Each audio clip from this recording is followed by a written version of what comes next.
అందరికీ హాయ్ అండి. Welcome to Prithvi tarot. అందరూ ఎలా ఉన్నారు? మీరందరూ బాగుండాలని, యూనివర్స్ మిమ్మల్ని బ్లెస్ చేయాలని కోరుకుంటున్నాను. ఈరోజు మన టాపిక్ వచ్చి మీ పర్సన్ మీ నుండి మూవ్ ఆన్ అయి వెళ్ళిపోయిన తర్వాత, మీ పర్సన్ మీ నుంచి మూవ్ ఆన్ అయ్యారని మీకు తెలిసాక మీరు మీ పర్సన్ నుంచి మూవ్ ఆన్ అయి వెళ్ళిపోయారు. అంటే మీ పర్సన్ నుంచి మీరు మూవ్ ఆన్ అయి వెళ్ళిపోయిన తర్వాత మీ పర్సన్ ఫీలింగ్స్ ఎలా ఉన్నాయి ప్రజెంట్? మీరు మీ పర్సన్ నుంచి మూవ్ ఆన్ అయి వెళ్ళిపోయాక, మీ పర్సన్ మీ నుంచి మూవ్ ఆన్ అయి వెళ్ళిపోయాక కాదండి, మీరు మీ పర్సన్ నుంచి మూవ్ ఆన్ అయిన తర్వాత మీ పర్సన్ ఫీలింగ్స్ ఎలా ఉన్నాయి, అంటే మీరు దూరమైన తర్వాత మీ పర్సన్ ఫీలింగ్స్ ఎలా ఉన్నాయి అన్న దానిపైన ఈరోజు రీడింగ్ అండి. ఈ టాపిక్ పైన తీయాలనుకుంటున్నాను. అంటే ఎప్పుడు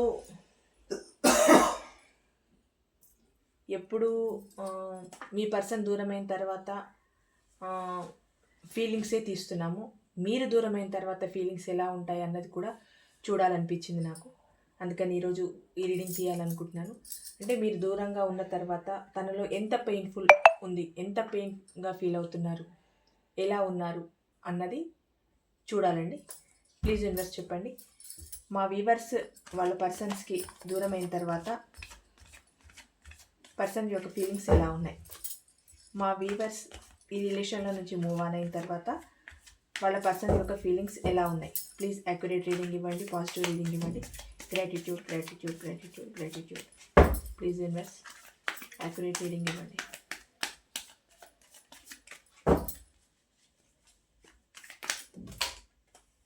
సారీ,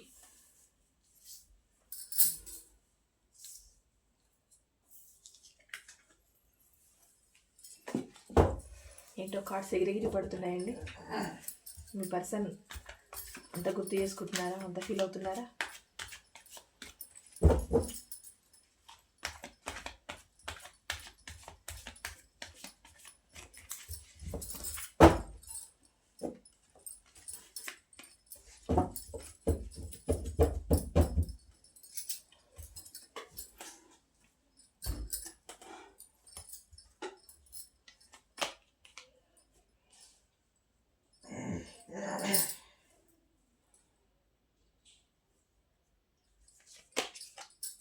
ఆహా, ఏం కార్డ్స్ వచ్చాయండి, సూపర్ అసలు.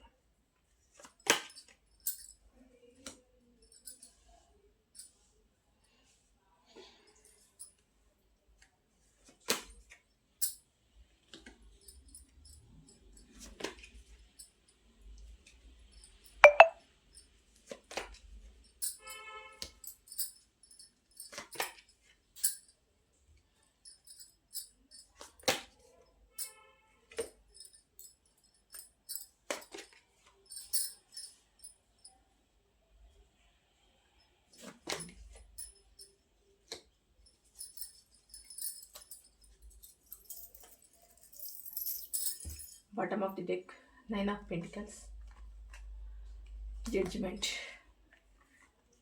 Hierophant,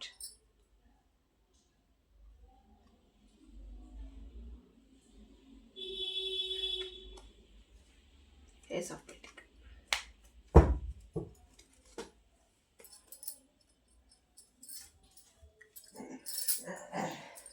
మీరు మీ పర్సన్ నుండి మూవ్ ఆన్ అయి వెళ్ళిపోయిన తర్వాత, అంటే మీకు మీరుగా మూవ్ ఆన్ అయి వెళ్ళిపోలేదండి, మీ పర్సన్ మీ నుండి వెళ్ళిపోయిన తర్వాత మీరు మూవ్ ఆన్ అయ్యారు. అంటే ఇంకా మీకు అక్కడ ఉండి ఏ లాభం అనిపించింది, మీరు మూవ్ ఆన్ అయిపోయారు. అంటే వద్దు అనుకున్నారు, ఇంకా మీ పర్సనే లేకపోయిన తర్వాత రిలేషన్ ఎందుకు అనుకున్నారు, వదిలేశారు. మీరు వదిలేసిన తర్వాత మీ పర్సన్ ఎలా ఫీల్ అవుతున్నారు అన్నది ఇప్పుడు టాపిక్. ఫస్ట్ ఆఫ్ ఆల్ ఏంటంటే, మీ పర్సన్ మీతో చాలా మాట్లాడాలనుకుంటున్నారండి. అంటే దగ్గరగా ఉన్నప్పుడు ఎలా ఉంటుంది అని అంటే, నువ్వంటే నువ్వెంత, నువ్వేంటి నాకు, నువ్వు లేకపోతే నేను చాలా బిందాస్గా ఉండగలుగుతా, నువ్వు నన్ను మిస్ అయ్యేదేంటి, నువ్వు నా కోసం ఫీల్ అవ్వడం ఏంటి, నేను నీకు ఇంపార్టెంట్ ఏంటి, నువ్వు నా కోసం ఏడవడం ఏంటి, ఇలాంటి మాటలు మీ పర్సన్ నుంచి చాలా వచ్చాయండి. అంటే వాళ్ళు మీ ప్రేమను చాలా టేక్ ఇట్ గ్రాంటెడ్గా తీసుకున్నారు, ఈజీగా తీసుకున్నారు. అందుకు మీరు పడిన బాధ, మీ పెయిన్, మీ లోపల ఉన్న ఆ ఆతృత అవన్నీ వాళ్ళకి ఎలా మీ పర్సన్కి ఎలా కనిపించాయంటే చాలా లైట్గా ఏదో చూపు మామూలుగా షాపులలో కనిపించిన, బజార్లో కనిపించిన ఏదో గతంలో పరిచయం ఉన్న వాళ్ళలాగా మిమ్మల్ని ట్రీట్ చేయడం, ఏదో లైట్గా అంటి ముట్టకు అన్నట్టు మిమ్మల్ని ట్రీట్ చేయడం, అసలు ఈ రిలేషన్లో మీరు ఉన్నారా లేదా అన్నట్టు మిమ్మల్ని ప్రవర్తించడం, అసలు మీరు ఉన్నారా లేదా అన్న ఒక క్వశ్చన్ మార్క్ మీలోనే కలిగింది. అంటే ఇది రిలేషనా కాదా, ఈ పర్సన్ నా పర్సనా కాదా, అసలు నేను ఈ రిలేషన్లో ఉన్నానా లేదా అన్న ఫీలింగ్ కూడా మీకు వచ్చిందండి. నిజం చెప్పాలంటే అసలు మీ బాధకు పదాలు సరిపోవు, వాటికి కులమానాలు లేవు. నా టారో భాషలోనే కాదండి, సహజంగా కూడా మీ బాధకి పదాలే లేవు. అంత విపరీతమైన పెయిన్ఫుల్ సిచ్యువేషన్లో మీరున్నారు. ఆ సిచ్యువేషన్లో ఉండడం వల్లే మీరు కూడా ఇంకా వద్దు అనుకొని ఈ రిలేషన్ నుంచి మూవ్ అనే వెళ్ళిపోయారు. మీరు మూవ్ అనే వెళ్ళిపోయిన తర్వాత మీ పర్సన్ ఏంటి అంటే మీతో మనసు విప్పి మాట్లాడాలనుకుంటున్నారు. అంటే దగ్గర ఉన్నప్పుడు మనిషికి విలువ తెలియదండి. ఎప్పుడైనా ఒక మనిషి దూరం అయితేనే, వాళ్ళు మంచివాళ్ళు కానీ చెడ్డవాళ్ళు కానీ, ఆ మనిషి దూరం అయితే ఆ మనిషి చేసే పనులు ఇంకొక మనిషి దాన్ని ఫుల్ఫిల్ చేస్తారంటే చెయ్యలేరు. ఖచ్చితంగా అది షుగరే అవుతుంది, సాల్టే అవుతుంది. ఇది అందులో కలిపినా అది ఇందులో కలిపినా టేస్ట్లు డిఫరెంట్గా ఉంటాయి కానీ ఒకే పదార్థం మాత్రం అవ్వదు. అలాగే మీ పర్సన్ ఎలా అనుకున్నా ఏమనుకున్నా ఇప్పుడు మీతో మాట్లాడాలని అనుకుంటున్నారు. తన ఫీలింగ్స్ని మీతో షేర్ చేసుకోవాలనుకుంటున్నారు. అంటే ఇప్పుడు తన మనసులో ఉన్న బాధని ఏదైతే ఉందో అది మీ దగ్గరకు వచ్చి వెళ్ళగక్కోవాలనుకుంటున్నారు, మాట్లాడాలనుకుంటున్నారు. ఉన్నప్పుడు కేర్ చేయలేదు, పట్టించుకోలేదు, ఇగ్నోర్ చేశారు, అసలు మీరెవరో తెలియనట్టే ఉన్నారు. కానీ ప్రజెంట్ ఏంటి అని అంటే మీరు వెళ్ళిపోయిన తర్వాత మీ పర్సన్కి ఆ పెయిన్ అనేది అర్థమవుతుంది.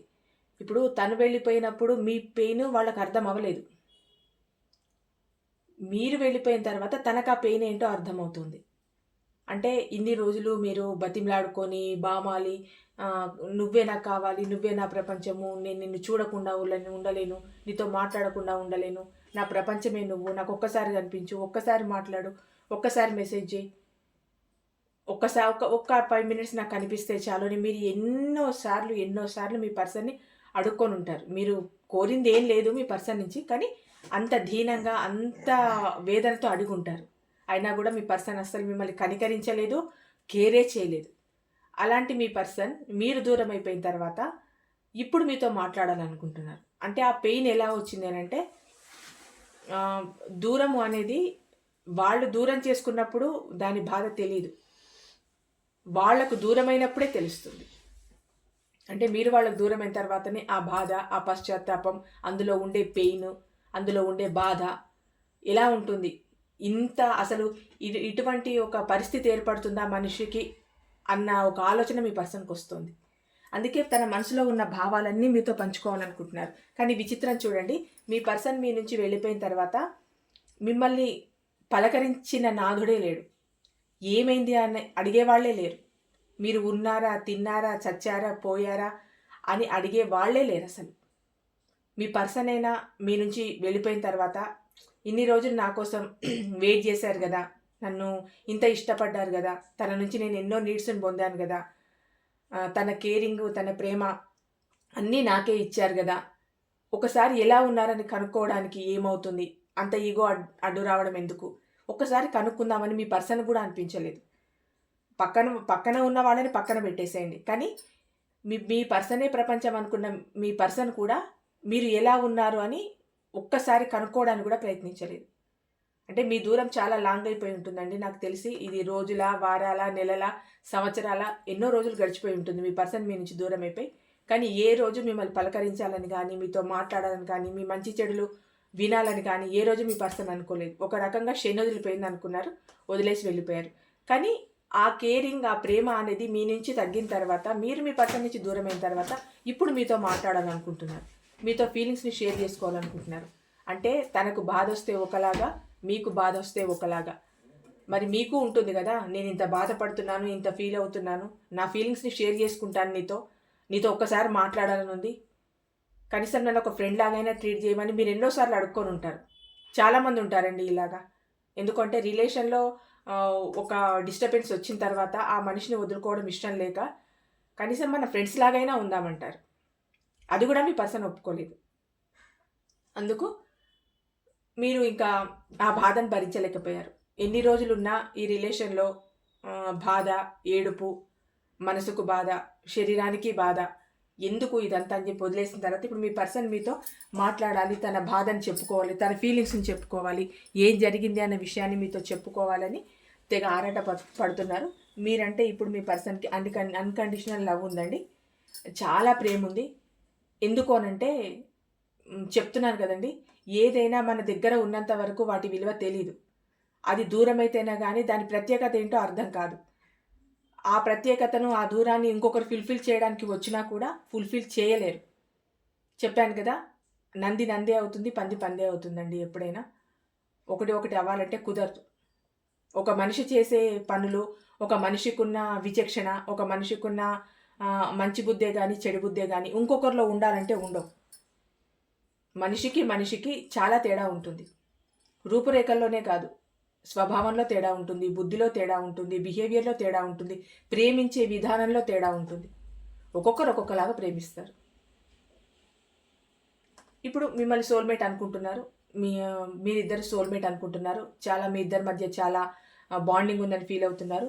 మీ ఇద్దరి మధ్య చాలా అన్‌కండిషనల్ లవ్ ఉంది. మీరు దూరమైపోయినా మీ ప్రేమ మాత్రం అలాగే ఉంది కదండీ! మీరు కూడా అలాగే ఫీల్ అవుతున్నారు. మీ పర్సన్ మీకు సోల్మేట్ లాగే ఫీల్ అవుతున్నారు. సోల్మేట్ అంటే ఏంటి అనంటే మనుషులు దూరంగా ఉంటారు, కానీ మనసుల్లో ప్రేమ అలాగే ఉంటుంది. ఆ మనిషి మీద ఫీలింగ్స్ చచ్చిపోతాయా అంటే ఆ ఫీలింగ్స్ చచ్చిపోవు. ఆ ఫీలింగ్స్ అలాగే ఉంటాయి. ప్రతిరోజు నేనున్నాను అని చెప్పి ఒక కర్ర పట్టుకొని కొట్టి లేపినట్టు కొట్టు లేపుతూనే ఉంటాయి మనసుని, మనిషిని. ఆ జ్ఞాపకాలు మనసులో నుంచి వెళ్ళిపోవు. మనుషులు వెళ్ళిపోతారు. వాళ్ళ దారి వాళ్ళు చూసుకుంటారు, హ్యాపీగా ఉంటారు, ఎంజాయ్ చేస్తారు. ఫ్యామిలీతోనా, అదర్ పార్టీతోనా, థర్డ్ పార్టీతోనా, కెరియర్‌లోనా, జాబ్‌లోనా వాళ్ళు చాలా హ్యాపీగా ఉంటారు. కానీ ఇక్కడ పెయిన్ భరించిన మీరు ఉంటారు చూడండి, ఇంకా ఆ బాధ ఎవరికి చెప్పుకోలేరు. ఇప్పుడు అలా ఫీల్ అవుతున్నారు. ఇద్దరు కూడా సోల్మేట్ లాగానే ఫీల్ అవుతున్నారు. ఇక్కడ మీ పర్సన్‌కి స్ట్రెంగ్త్ సరిపోవట్లేదండి. ఎందుకు అంటే మీరు రిలేషన్‌లో ఉన్నప్పుడు ఎలాగనంటే మీరు అన్ని రకాల నీడ్స్‌ని మీ పర్సన్‌కి అందించారు. ఒకటి ఫైనాన్స్ పరమైన నీడ్స్‌ని మీరు ఎక్కువ అందించారు. ఆ ఫైనాన్స్ పరమైన నీడ్స్ మీరు విడిపోయే ముందు కానీ, విడిపోయిన తర్వాత కానీ మీ పర్సన్ చాలా లైట్‌గా తీసుకొని ఉండొచ్చు. నీ డబ్బా పడేస్తానులే. నువ్వు ఇంత ఇచ్చావా? 10 లక్షలు ఇచ్చావా? పడేస్తాను. నాకు అవసరం లేదు. నేనేమైనా షోకేస్‌లో బొమ్మనా నువ్వు నన్ను కొనుక్కోవడానికి? డబ్బుతో కొనుక్కుంటావా నన్ను? నేను నిన్ను డబ్బు తప్ప నీ నుంచి నేనేం ఆశించలేదు. కేవలం డబ్బు మాత్రమే అడిగాను. అంతే. నా పరిస్థితి బాలేదు, నేను అడిగాను, నువ్వు ఇచ్చావు. అంతే, స్టాప్, అక్కడికి అయిపోయింది అని అనేవాళ్ళు కూడా ఉంటారు. అలా కూడా అన్నవాళ్ళు కూడా ఉన్నారు.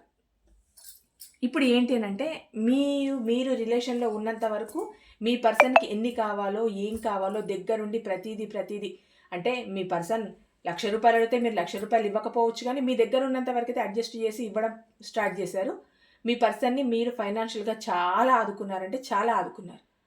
ఇప్పుడు ఏంటి అనంటే మీరు దూరమైన తర్వాత అంత ప్రేమగా, అంత ఆప్యాయతగా ఒకటండి, ప్రేమనిచ్చి, కేరింగ్‌నిచ్చి, అభిమానించి, ప్రేమించి, ఇంత చేస్తూ మళ్ళీ వాళ్ళకి డబ్బిచ్చి, వాళ్ళ నుంచి కేవలం ఒక ప్రేమని, ఒక మంచి మాటని కోరుకునే వాళ్ళు ఎంతమంది ఉంటారు? లక్షల్లో ఒకరుండరు. అలాంటిది మీరున్నారు. ఎలాగనంటే ప్రేమనిచ్చారు, కేరింగ్‌నిచ్చారు, తన మీద అభిమానాన్ని చూపించారు, తనకేమీ జరగకుండా జాగ్రత్త పడ్డారు. తన కెరియర్ కోసం తను పైకెదగాలని మీరెన్నో పూజలు, వ్రతాలు ఎన్నో చేసి ఎంతో సఫర్ అయ్యి ఉంటారు. ఒక రకంగా మీ పర్సన్‌కి మంచి జరగాలని మీకు చెడు జరుగుతున్నా మీరు ఆలోచించలేదు. అంతలా మీ పర్సన్ గురించి ఆలోచించారు. అంతలా ఫైనాన్స్ కూడా మీ పర్సన్‌కి మీరు ఇచ్చారు. అంత చేసిన తర్వాత రిలేషన్‌లో ఉన్నంత వరకు ఇవి చాలా బాగా జరిగాయండి. మీ పర్సన్ మిమ్మల్ని నెగ్లెక్ట్ చేసినా, తిట్టినా, అరిచినా, నువ్వు నా లైఫ్‌లో లేవన్నా, మిమ్మల్ని ఇగ్నోర్ చేసినా, మిమ్మల్ని తిట్టినా, ఇదంతా నీ ఊహ, నాకసలు లవ్వే లేదు అన్నా, ఏమన్నా, ఎన్ని తిట్లు తిట్టినా అన్నీ భరించారు, సహించారు. ఎందుకు అంటే మీకు మీ పర్సన్ మీదున్న ప్రేమ, అభిమానంతో అన్నీ భరించారు. చివరికి వాళ్ళు మూవ్ ఆన్ అయ్యి వెళ్ళిపోయినా కూడా మీరు ఒక్క మాట అనలేదు. ఎందుకు నన్ను మోసం చేసి వెళ్ళిపోతున్నావని చెప్పి అడగని వాళ్ళు కూడా చాలామంది ఉంటారండి. ఎందుకనంటే మౌనంగా లోపల రోధిస్తూ ఉంటారు అంతే తప్పితే ముందుకొచ్చి ఏమైంది, నన్ను ఎందుకు మోసం చేశావని అడగరు. ఇప్పటి వరకు మీరు ఒక ఫోన్ కానీ మెసేజ్ కానీ చేసి ఏమైందని మీరు అడగలేదు. వెళ్ళిపోయిన తర్వాత అడగాలని మీరు అనుకోలేదు. ఇక్కడ మీ పర్సన్ ఏంటంటే ఉన్నన్ని రోజులు మీరు ఫైనాన్షియల్గా చాలా సపోర్ట్ చేసి మిగతా విషయాల్లో సపోర్ట్ చేశారు కనుక మీరు లేకపోయిన తర్వాత తనకు శక్తిహీనులు అయిపోయారనమాట. అసలు శక్తి లేదు తనలో. అందుకు స్ట్రెంగ్త్లెస్గా ఫీల్ అవుతున్నారు. అంటే తన బలము బలహీనత మీరే. ఇప్పుడు ప్రజెంట్ తను ఏమనుకుంటున్నారంటే తన బలము బలహీనత మీరే. అంటే మీరు దూరమైన తర్వాతనే కానీ వాళ్లకు ఏమి కోల్పోయామన్నది వాళ్ళకి అర్థం కావట్లేదు. ఇప్పుడు అర్థమవుతుంది. ఒక మనిషిని కోల్పోవడం అంత ఈజీనా? ఆ మనిషిని ఇంకొకరు వచ్చి ఫుల్ఫిల్ చేయగలరా? ఆ మనిషి ప్రేమని ఇంకొకరు వచ్చి పంచగలరా? ఎంత పంచినా అది వాళ్ళవే అవుతుంది, మీవే అవ్వదు కదా. మీరు అంతకు మించి ప్రేమించారు, అంతకు మించి ప్రేమనిచ్చారు. ఇప్పుడు ఏంటి అంటే మీరు లేని ప్రేమని తను చాలా స్ట్రెంగ్త్లెస్గా ఫీల్ అవుతున్నారు. ఎందుకంటే ఇప్పుడు తనకు ఆ బలం లేదు, చాలా బలహీనం అయిపోయారు, ఫైనాన్షియల్గా స్టెబిలిటీగా లేరు. కనీసం ఒక 1000 రూపాయలు కావాలంటే నాకు ఒక 1000 రూపీస్ అవసరం ఉన్నాయి ఇవ్వండి అని పక్క వాళ్ళని అడిగే స్థితిలో మీ పర్సన్ లేరు. ఎందుకంటే అందరూ మీరు నమ్మినట్టు నమ్మరు కదా. ఇప్పుడు ఒక 10,000 రూపాయలు అవసరం ఉన్నాయి, ఈ మంత్ నాకు చాలా అర్జెంటుగా ఉంది అని మీకు ఒక ఫోనో ఒక మెసేజో చేయంగానే మీరు అలా అరేంజ్ చేసి ఇలా ఫోన్పే చేసేస్తారు. కానీ అదే వేరే వాళ్ళు అయితే 10,000 అడిగితే 10 సాకులు చెప్పి పక్కన పడేస్తారు. మరి మీకు వాళ్ళకు తేడా ఉంది కదా. ఇప్పుడు ఆ తేడా మీ పర్సన్కి అర్థమవుతుంది. ఎందుకంటే ప్రతి నెల మీకు తోచినంత వాళ్ళకి హెల్ప్ చేస్తూనే ఉన్నారు. అలాంటి ఒక మనిషి టక్కన స్టాప్ అయిపోయిందనంటే అక్కడ వాళ్లకు ఫైనాన్స్ పరమైన నీడ్స్ అంతా స్టాప్ అయిపోయినట్టే కదా. అందుకు ఇప్పుడు అంత బలహీనంగా ఫీల్ అవుతున్నారు మీరు దూరమైన తర్వాత. ఇప్పుడు ఏంటంటే మీకు మీ రిలేషన్లో ఒక కొత్తదనాన్ని తీసుకురావాలనుకుంటున్నారు. అంటే ఇది ఎలా ఉంది అని అంటే గిల్లి జోలపాడినట్టు ఉంటుంది. మాటలు అంటారు, చేతల్లో చూపిస్తారు, మనసుకు బాధ పెడతారు, తిడతారు, కొడతారు, అన్నీ అయిపోతాయి, మూవ్ అనే వెళ్ళిపోతారు. వాళ్ళకి అక్కడ పరిస్థితి బాగోలేనప్పుడు మళ్ళీ మీ లైఫ్లోకి రావాలనుకోవడం, కొత్తదనాన్ని చూడాలనుకోవడం. ఏం కొత్తదనం చూస్తారండి? మిమ్మల్ని ఏడిపించే వాటిలలో ఏమైనా డిఫరెంట్ వేని వెతుక్కుంటారా? ఇప్పుడు ఏడిపించే వే ఒకటైతే తర్వాత ఇంకొక వేలో ఏడిపిస్తారా? అంటే 2 ఫేసెస్ చూపిస్తారా మీకు? ఆ ఫేస్ అది అయిపోయింది, ఫస్ట్ ఫేస్, ఇప్పుడు సెకండ్ ఫేస్ చూపిస్తున్నాను, ఇప్పుడు ఇంకా ఇట్లా ఏడ్చి చావని చెప్తారా? ఏం చెప్తారు? కొత్తదనం తీసుకొస్తారంట మీ పర్సన్. ఇంకొకటి కొందరికి మ్యారేజ్ ప్రపోజల్ కూడా చేయాలనుకుంటున్నారండి. ఇంకొకటి మీతో ఎక్కువ కాలం ఉండాలి అన్న ఆలోచన మీ పర్సన్లో బలంగా ఉంది. అంటే మీతో లైఫ్ జర్నీ ఎక్కువ కాలం చేయాలి అంటే ఇట్స్ మీన్స్ మ్యారేజ్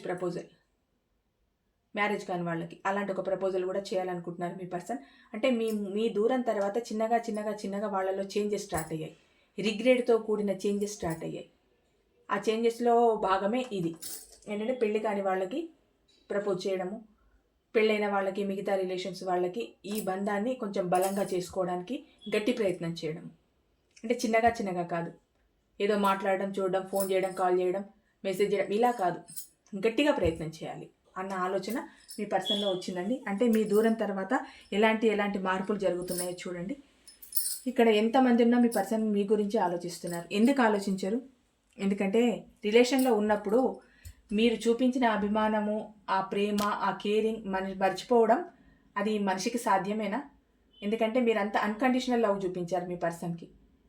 నిజం చెప్పాలంటే అన్ని ప్రేమలను మించి చూపించారు మీరు తన పట్ల చూపిస్తున్న కేరింగ్, జాగ్రత్తలు చెప్పడం, మంచి చెడు ఆలోచించడం, ఇలా ఉండు అని చెప్పడం, ఇది మాత్రమే తిను అని చెప్పడం, ఈ ఫుడ్ నీకు పడదే అని చెప్పడం, ఈ డ్రెస్ నీకు బాగోలేదని చెప్పడం, దూర ప్రాంతాలకు వెళ్తే జాగ్రత్తగా ఉండమని చెప్పడం, బయటి ఫుడ్ బాగుండదు అని చెప్పడం, లిమిట్గా తినాలని చెప్పడం, జాగ్రత్తగా ఉండమని చెప్పడం, ఎన్నో జాగ్రత్తలు.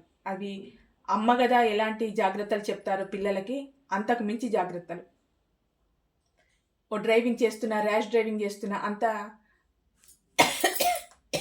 అంత ర్యాష్గా డ్రైవింగ్ చేయొద్దు, అంత స్పీడ్గా వెళ్ళొద్దు, అర్ధరాత్రి వరకు బయట ఉండొద్దు, ఎక్కువ డ్రింక్ చేయొద్దు, ఎక్కువ ఆల్కహాల్కి అడక్ట్ అవ్వద్దు, హెల్త్ జాగ్రత్త, మీరు జాగ్రత్త, హ్యాపీగా ఉండాలి. వర్క్ ప్లేస్కి వెళ్ళొస్తున్నా కూడా జాగ్రత్తగా వెళ్ళండి, దూరంగా ఉంటే జాగ్రత్తగా వెళ్ళండి. హెవీ రోడ్స్, హెవీ ట్రాఫిక్స్ అని. ఇది ఒకటి కాదండి మీరు చెప్పిన జాగ్రత్తలు. ప్రతి సిచ్యువేషన్లో మీకు తోచినంత జాగ్రత్తలు మీ పర్సన్ చెప్తూనే ఉన్నారు. కానీ మీ పర్సన్ మీకు ఎప్పుడైనా ఇలాంటి ఒక 2 మంచి మాటలు చెప్పారా? లేదు.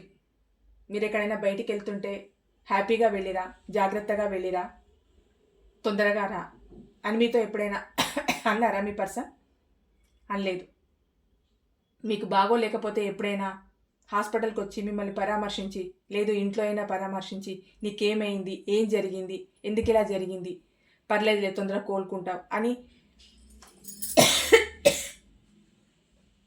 సారీ అండి, మీ తల మీద చేయబెట్టి నిమురుతూ ఒక్క మంచి మాట మాట్లాడారా? లేదు. కానీ ఇప్పుడు మీరు దూరమైన తర్వాత ఆ బాధ అనేది మీ పర్సన్కి అర్థమవుతుంది. అంటే అంత కేరింగ్ చూపించే పర్సన్స్ అంత ఈజీగా దొరకరండి. ఎన్నో జన్మల బంధం అయి ఉంటే తప్ప అంత ప్రేమను చూపించే మనుషులు దొరకరు. మీ పర్సన్కి మీరు దొరకడం వాళ్ళ అదృష్టం. మీ నుంచి మీ పర్సన్ వెళ్ళిపోవడం కూడా మీ అదృష్టమే. ఎందుకంటే ప్రేమే లేని చోట ప్రేమను ఎంతగా అడుక్కుంటారు, ఎంతగా వెయిట్ చేస్తారు, ఎంతగా యాచిస్తారు. ఇప్పుడు ఏంటంటే మీరు దూరమైన తర్వాత ఇన్ని మార్పులు ఎంతమందిలో ఉన్నా కూడా స్పీచ్ ఇస్తున్నాను అనుకోకండి, సందర్భం వచ్చింది కనుక చెప్తున్నాను. అంటే మీరు పడే పెయిన్ నాకు ఇక్కడ అర్థమవుతుంది, అందుకు చెప్తున్నాను. ఎంతమందిలో ఉన్నా మీ పర్సన్కి మీరే కనిపిస్తున్నారు. ఎందుకు కనిపించరు? ఇలాంటి ఇంత కేరింగ్ ఉన్న పర్సన్ మిస్ అయిన తర్వాత అసలు ఒక రకంగా జీవితమే మిస్ అయినట్టు. నిజంగా మీకు కూడా చెప్తున్నానండి, మిమ్మల్ని అంతా ప్రేమించే మనుషులు ఉంటే వాళ్ళు వెళ్ళిపోతే మీరు కూడా మిస్ అయినట్టే. కానీ మీ దురదృష్టం ఏంటంటే మీకు అంత ప్రేమించే మనుషులు దొరకలేదు, మీరు ప్రేమించే మనుషులే దొరికారు. మీకు ఆలోచిస్తున్నారు. ఇక్కడ తను ప్రెజెంట్ ఉన్న పరిస్థితి తనకు నచ్చట్లేదండి. అంటే తను థర్డ్ పార్టీ సిచ్యువేషన్లోనే ఉండనివ్వండి, వేరే అదర్ సిచ్యువేషన్లోనే ఉండనివ్వండి, వర్క్ ప్లేస్ ఏది అయినా ప్రజెంట్ తను ఫేస్ చేస్తూ ఉన్న పరిస్థితి తనకు నచ్చట్లేదు. అక్కడి నుండి మూవ్ అనే మీ దగ్గరికి రావాలనుకుంటున్నారు. అంటే మీరు లేని జీవితం తనకి ఎక్కడా నచ్చట్లేదు.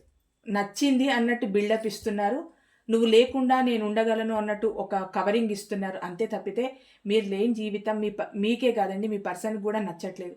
కాకపోతే ఈగో, యాటిట్యూడ్, ఆ అహాన్ని ముందర పెట్టుకొని తన బాధనంతా మనసులో పెట్టుకుంటున్నారు. ఆ అహం ఒక్కటి ఆ తెరను తీసేస్తే చాలా హ్యాపీగా ఉండొచ్చు. కానీ మీ పర్సన్ ఆ పని చేయరు. మీ పర్సన్కి అహమే అలంకారం. అక్కడ ఉన్న పరిస్థితి నచ్చట్లేదు, రావాలనుకుంటున్నారు. మీ రిలేషన్లో ఒక జడ్జిమెంట్ కావాలనుకుంటున్నారు. ఏ రకమైన జడ్జిమెంట్ అంటే మీరు దూరమైన తర్వాత తను పడుతున్న పశ్చాత్తాపానికి మీరు కనికరించి మీరు మళ్ళీ మీ లైఫ్లోకి తనని రమ్మంటే అది మీ పర్సన్కి జరిగే న్యాయం. ఆ జస్టిస్ని కోరుకుంటున్నారు మీ పర్సన్.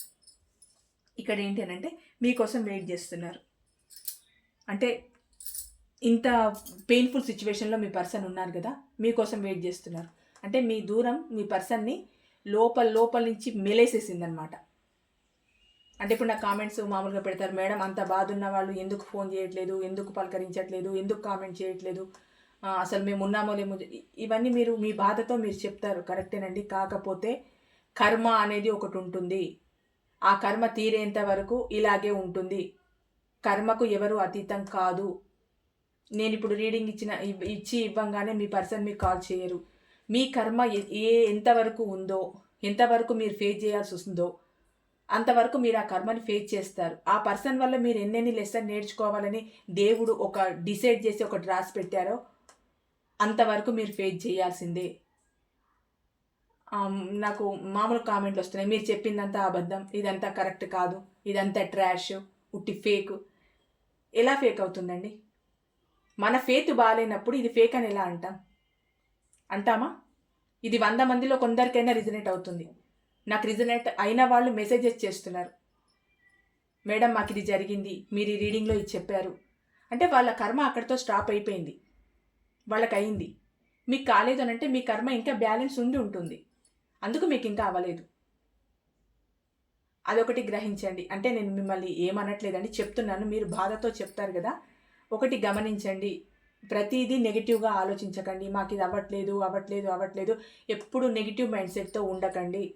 మాకు కూడా మంచి రోజు వస్తుంది, నా కర్మ తీరిపోతుంది అన్న లెవెల్లోనే ఉండండి. ఒకవేళ నిజంగా ఆ పర్సన్ మీ లైఫ్లోకి రాలేదు అని అంటే, మీ కర్మ టైం తీరిపోయినా మీ పర్సన్ మీ లైఫ్లోకి రాలేదు అని అంటే, నిజంగా ఆ పర్సన్ మీకు సెట్ అయ్యే పర్సన్ కాదేమో, దేవుడు మీకు రాసి పెట్టలేదేమో, అందుకే ఆ పర్సన్ మీ లైఫ్లోకి రావట్లేదు. అది ఒక రకంగా మీ అదృష్టమే కదండి. దేవుడు మీకు వస్తున్న ఒక ఆపదని అలా అని పక్కకు తిప్పి పడేస్తున్నారు. దేవుడే మీకు ఒక వచ్చే ఆ భయంకరమైన ఒక మీ దురదృష్టాన్ని పక్కన పడేస్తున్నారు. మీరు అంతవరకు కర్మను అంత పెయిన్ఫుల్గా లీడ్ చేసిన మనుషులే మెల్లిగా మీ పర్సన్ రావట్లేదు అని అంటే చిన్నగా మీలో ఒక ఒక ఏంటి ఒక మార్పు స్టార్ట్ అవుతుంది. అంటే ఆ పర్సన్ మీకు కాదని అర్థం. అప్పటి వరకు ఏడ్చిన మీరు మీ కర్మ టైం తీరిపోగానే మీకు ఏడుపంటూ రాదు. ఇంకా గుర్తుంటుంది కానీ ఏడుపంటూ రాదు. ఎందుకోనంటే మీ కర్మ టైం అప్పటితో వదిలిపోతుంది. చిన్నగా చిన్నగా మీరు ప్రాక్టికల్గా మారడం స్టార్ట్ చేస్తారు. మీ వర్క్ మీద మీరు ఫోకస్ పెడుతూ ఉంటారు. మీ ఫ్యామిలీ మీద ఫోకస్ పెడుతూ ఉంటారు. అంటే ఏంటి అని అంటే మీ కర్మ టైం తొలగింది, ఆ పర్సన్ మీకు కరెక్ట్ కాదు అని మీకు యూనివర్స్ డిసైడ్ చేసి చెప్తోంది. అందుకే ఆ పర్సన్ మీ లైఫ్లోకి రాలేదు. అంటే మీకు ఇంకా మంచి భవిష్యత్తు ఉంది, మీకు మంచి జీవితం ఉంది అని చెప్పడం. ఇది ఒకటి అర్థం చేసుకోండి. అంటే మీరు కామెంట్లలో బాధపడుతూ ఉంటారు కదండి, నాకు అవ్వలేదు అని. అందుకు చెప్తున్నాను, మీకోసం వెయిట్ చేస్తున్నారండి మీరు రావాలని. మీరు తనకి ఒక అదృష్ట దేవత, అదృష్టాన్ని ఇచ్చే దేవుడు మీ పర్సన్కి ప్రజెంట్ సిచ్యువేషన్లో. అంటే మీ దూరం తర్వాత మీ పర్సన్ ఫీల్ అవుతుంది. అది ఏంటంటే ఇక్కడ ఒక కొత్త దారి వెతుక్కోవాలనుకుంటున్నారండి. అంటే గడిచిన కాలం అంతా చీకటి, ఇక ఇప్పుడైనా ఒక కొత్త దారి వెతుక్కుందాం. అంటే నా పర్సన్ లేని లైఫ్ నేను ఊహించుకోలేకపోతున్నాను. నా పర్సన్ లేకుండా నేను ఉండలేకపోతున్నాను. మగవాళ్ళు కానివ్వండి, ఆడవాళ్ళు కానివ్వండి, కొంతవరకు బెట్టుగా ఉండగలుగుతారు, కొంతవరకు స్టాండర్డ్గా ఉండగలుగుతారు. అంటే మీరు పంచిన ప్రేమే వాళ్ళ మార్పుకు కారణం. మీరు కూడా వాళ్ళలాగా ప్రాక్టికల్గా ఉంటే ఇదంతా జరిగేది కాదు. అందుకే ప్రతి రిలేషన్లో ఇద్దరిలో ఒకరిది అన్కండిషనల్ లవ్ ఉంటుంది, ఒకరిది నార్మల్గా ఉంటుంది. నార్మల్గా ఉంటుందా నా మొహం, అసలు ప్రేమే అంటూ ఉండదు, ఏదో నటిస్తూ ఉంటారు అంతే. కానీ ఇక్కడ ప్రాక్టికల్గా ఉన్నవాళ్ళు విషయం ఏమో కానీ ఎమోషనల్గా డిపెండ్ అయి ఉంటారు చూడండి, వీళ్ళ ప్రేమ అజరామరం నిజం చెప్పాలంటే. ఎందుకంటే వాళ్ళు పంచే ప్రేమని ఎవరూ పంచలేరు. అంత ప్రేమను పంచుతారు, అంత కేరింగ్ చూపిస్తారు. అలాంటి పర్సన్ దొరకడం ఎదుటి మనుషుల అదృష్టం అండి. నిలుపుకుంటే వాళ్ళ అదృష్టం, దూరం చేసుకుంటే వాళ్ళ దురదృష్టం అంతే. ఇప్పుడు ఒక కొత్త దారి వెతుక్కుంటున్నారు. ఇక్కడ మీరేంటి అని అంటే ఇదంతా అయిపోయింది, ఇంకా ఈ రిలేషన్ అయిపోయింది, ఇంకా నేను దూరం అయిపోయాను, నా పర్సన్ దూరం అయిపోయారు. సరే, నా గ్రోత్ నేను, నా ఫైనాన్స్ స్టేటస్ నేను, నా మనీ పర్పస్, నా ఫ్యామిలీ, నా కెరియర్ అంటూ మీరు మహారాణిలా హ్యాపీగా మహారాణిలా ఉండాలనుకుంటున్నారు. ఎందుకంటే అంత మీ జీవితంలో మీరు చేయాల్సిందంతా చేశారు మీ పర్సన్ గురించి. ఎన్నెన్ని కష్టపడాలో, ఎన్ని మాటలు పడాలో, ఎన్ని అవమానాలు పడాలో, కుటుంబంలో కానీ, సొసైటీలో కానీ, వర్క్ ప్లేస్లో కానీ ఎన్ని పడాలో అన్ని పడ్డారు. ఎన్ని పడ్డా మీ పర్సన్ మీ నుంచి దూరమే వెళ్ళిపోయారు. ఇంకా నాకు అవసరం లేదు అనుకున్నారు మీరు. అందుకే మీరు చాలా ప్రాక్టికల్గా మారిపోయారు, హ్యాపీగా ఉందామనుకున్నారు, ఇలా ఒంటరిగానే ఉండిపోతున్నారు. ఇక్కడ మీరు కూడా జడ్జిమెంట్ కోరుకున్నారండి. ఎలాంటి జడ్జిమెంట్ అంటే, నేను చూపించిన ప్రేమకి కనీసం ఒక 10వ వంతు ప్రేమ నా పర్సన్ చూపించిన ఈ రిలేషన్లో నేను హ్యాపీగా ఉండేవాడిని అని మీరు అనుకున్నారు. అలా ఉంటే బాగుండు, అలాంటి ఒక న్యాయం నాకు జరగాలని కూడా మీరు కోరుకున్నారండి. ఇక్కడ మీ పర్సన్ కూడా న్యాయమే కోరుకుంటున్నారు, మీరు అలాగే కోరుకుంటున్నారు. ఇక్కడ ఏంటి అని అంటే మీరు ఏం చెప్పట్లేదు, ఒక క్లోజ్డ్ బుక్ అయిపోయి ఉన్నారు. ఏ ఫీలింగ్ని బయట పెట్టుకోవట్లేదు. ఇక్కడ మీ పర్సన్ మాత్రం మీతో ఫీలింగ్స్ అన్ని షేర్ చేసుకోవాలనుకుంటున్నారు. మీ దూరం తర్వాత, మీ పర్సన్ దూరం తర్వాత మీరేంటంటే చాలా క్లోజ్డ్ బుక్ అయిపోయారు. ఏమీ అసలు పట్టించుకోవట్లేదు. మనసులో బాధ కట్టలు తెంచుకొని ఉంది, కానీ బయటికి ఎక్స్ప్రెస్ చేయట్లేదు. ఏది పట్టించుకోనట్టే ఉంటున్నారు. క్లోజ్డ్ బుక్ అయిపోయి ఉన్నారు. ఏది వద్దు ఇంకా నాకు, అయిపోయింది ఇంకా అన్నట్టు మీరు ఉంటున్నారు. కానీ మీ పర్సన్ ఆరాటం ఎలా ఉందంటే అమాంతంగా మీ ముందుకు వచ్చి నిలబడాలన్నట్టు ఉంది మీ దూరం తర్వాత. అంత పెయిన్ఫుల్ సిచ్యువేషన్లో ఉన్నారు. ఒక న్యూ బిగినింగ్ జరిగితే బాగుంటుంది అనుకుంటున్నారండి మీ పర్సన్. ఇందాక కర్మ గురించి చెప్పాను కదా, అదే కర్మ. ఇది ఎవరెవరికి ఎలా రిజనేట్ అయితే అలా తీసుకోండి. మీకు రిజనేట్ అవ్వలేదు అని అయితే బాధపడకండి. ఎప్పట్లాగే చెప్తున్నాను, ఇది జనరల్ రీడింగ్. 100 మంది అంటే 100 మందికి రిజనేట్ అవ్వదు. అయిన వాళ్ళు మాత్రం తీసుకోండి, కాని వాళ్ళకి ఇంకోటి అనుకోండి. కానీ చీలు తూలు చాలు అంటూ విసుక్కోకండి. ఏంటి అనంటే తీసుకున్న టాపిక్ ఎవరెవరికి ఎంతవరకు వస్తుందో అంతవరకే వస్తుంది. రాని వాళ్ళకి మాత్రం తర్వాత వచ్చే రీడింగే మీద అనుకోండి. ఎప్పుడూ ఒక ఆశా దృక్పథంతో బతకాలి తప్పితే అంతకుమించి మనం ఏం చేయలేం కదా. నిజంగా ఈ రీడింగ్ మీ అందరికీ రిలేట్ అవ్వాలని నేను కోరుకుంటున్నాను. 100 మంది నా ఛానల్ చూస్తే 100 మందికి అవ్వాలని కోరుకుంటున్నాను. కానీ మన కర్మ అలా ఉండదు కదండి. మన కర్మ ఎంతవరకు ఎలా రాసిపెట్టుందో తెలియదు కదా. ఇంకా మీరు అనుభవించాల్సి ఉందేమో, ఇంకా మీకు ఆ టైం రాలేదేమో, అందుకు అవ్వట్లేదేమో. ఇదండి ఈరోజు reading. Thank you so much.